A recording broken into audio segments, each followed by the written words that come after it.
Nous allons voir ensemble l'éditeur de templates. Mais avant tout, il faut faire un petit rappel.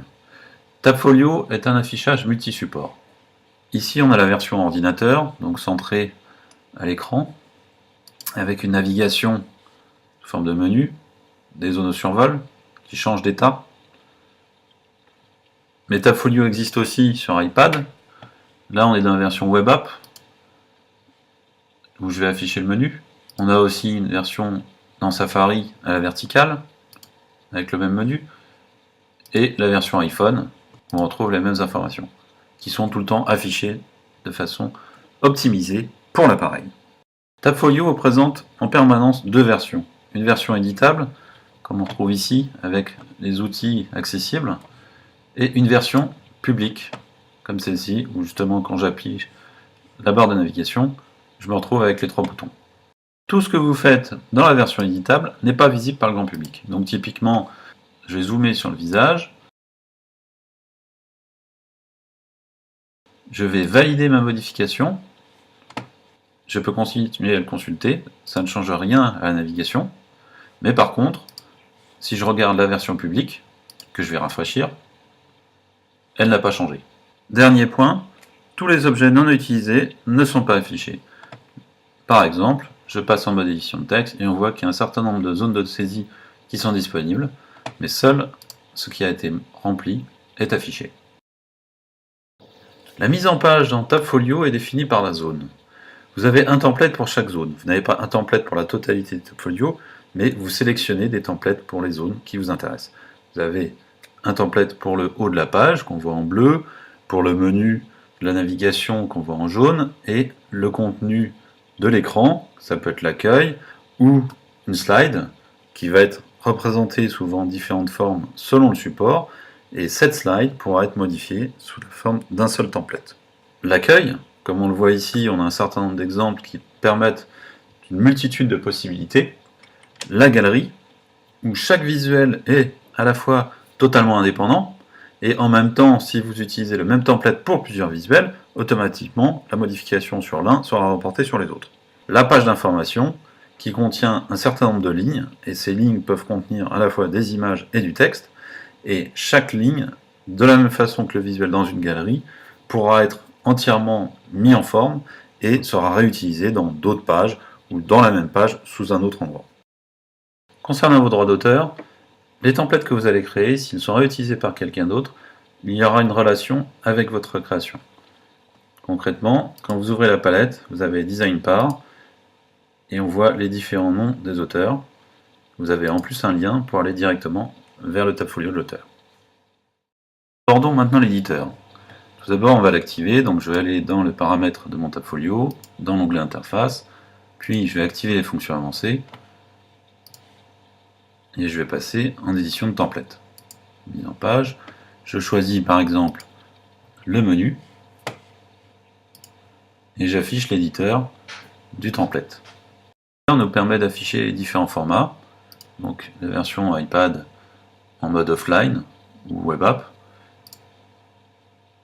Voilà, donc on change directement par rapport à l'écran en cours, la version iPhone. Je vais revenir à l'ordinateur et on va aborder les différentes possibilités.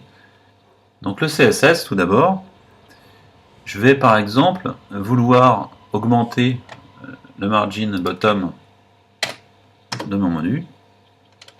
Et ici on voit un changement en temps réel. À côté de la CSS, on a la partie HTML, qui est en fait la structure de la page. Pour mieux comprendre, on va aller dans une page des participants, comme celle-ci, et on va aller ajouter une image sous le H1, donc le titre. Donc je retourne dans l'édition. Là, on voit la structure HTML, c'est-à-dire qu'on a une colonne pour l'image. Toutes les images sont appelées TFM, pour Tapfolio Media, et une autre colonne où on se retrouve avec du texte, des titres et des liens, qu'on appellera ici link, avec un certain nombre de mises en forme particulières. Je veux rajouter une image sous mon titre, donc je vais tout simplement copier cette ligne et la jeter en dessous. On voit ici que c'est la même image parce que tout simplement le TFM1 est repris. Alors ça, c'est les références, c'est ce qu'on retrouve en dessous. Et on a la possibilité, via ces références, d'afficher un certain nombre d'informations. Concernant les références, ici on a le cas avec le TFM. Donc je vais rajouter un deuxième TFM, c'est-à-dire je vais dire qu'il y a plusieurs images dans la page. Je vais changer ma référence, automatiquement l'image disparaît. Là en plus au niveau de la CSS, je vais rajouter logo par exemple. Donc là on voit justement le TFM2 qui est apparu, puisqu'il n'y a plus de référence au TFM2, car ce n'est pas encore sauvé. Donc je vais enregistrer, je vais revenir dans mon template, et là je vois tout de suite l'image apparaître, parce qu'elle est prise en considération. Donc j'ai un TFM2 qui est apparu ici. Je n'ai pas encore de CSS, donc je vais compléter la CSS de cette image, en supprimant l'ombre portée par exemple, et surtout en virant tout ce qui est partie positionnement. En changeant la taille aussi, 40% par exemple, que je vais appeler logo, pour reprendre ma CSS. Voilà, je sauvegarde, et si je passe en mode image, je retrouve mon image témoin, qui va me permettre par la suite de la remplacer. En plus de cela, comme toutes les slides utilisent ce template, je me rends compte qu'en me déplaçant dans ma galerie, j'ai l'image qui est apparue sur toutes les visuels. Donc revenons aux références, on va repasser en mode édition de template. Si on regarde de près, on a des TFM, comme on vient de le voir à l'image, mais on a aussi des T1, des T2, des L1, des P3, etc. Toutes ces références sont utiles, c'est-à-dire que pour permettre en mode édition de texte à l'utilisateur de savoir à quoi il va se retrouver, par exemple ici on a une liste, là on a du texte en gras, on a des liens qui sont en plus en gras, on va lui affecter un texte. Donc je vais repasser en mode template. Et le texte correspondra à la référence qu'on aura choisie.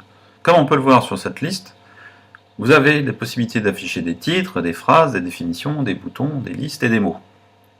C'est tout le temps basé sur le lorem ipsum, mais ça a été recoupé pour pouvoir afficher quelque chose de cohérent.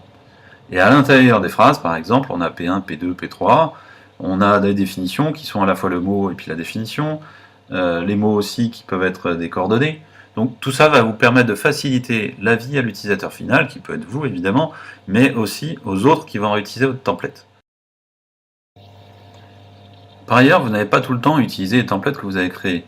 Et de toute façon, pour les créer, il faut les dupliquer. Il faut repartir de ceux qui sont fournis par Tapfolio, qu'on a créé nous-mêmes, ou qui ont été créés par d'autres utilisateurs. Donc pour cela, je vais éditer mon template. Et ici, on voit que le bouton dupliquer est apparu, puisque ce n'est pas mon template. Et à ce moment-là, je vais le dupliquer et je vais me l'approprier. Donc je vais passer à l'édition. Ici, on remarque en plus qu'il y a des références qui sont apparues. Il y a des chiffres. C'est-à-dire qu'on a des références pour permettre d'afficher du texte lorem ipsum, et on a aussi du texte qui va être localisé. Typiquement, si je passe en mode consultation de texte, édition de texte, je vois que contact est éditable, le nom-prénom est rentré directement. Et pourtant, ce n'est pas visible dans le HTML. Ici, on a uniquement des numéros. Donc par exemple, je veux que le contact soit traduit, sans même que je m'en préoccupe. Je vais rentrer 3, parce que c'est la référence. Et je vais ajouter 3 ici dans mes références. Et à ce moment-là, si je sauvegarde, et je reviens dans mon édition de template, comme on le voit déjà ici dans Preview, j'ai contact, alors que le lorem ipsum est ici. Ça veut dire que le texte a été importé directement. Et dans l'édition, j'ai bien mon morceau de contact qui a été pris en considération ici, le 3. On ne fait plus référence au T1 et qui s'affiche directement ici. Ce qui fait qu'au final, quand vous passerez en mode édition de texte, on ne pourra plus éditer le mot contact.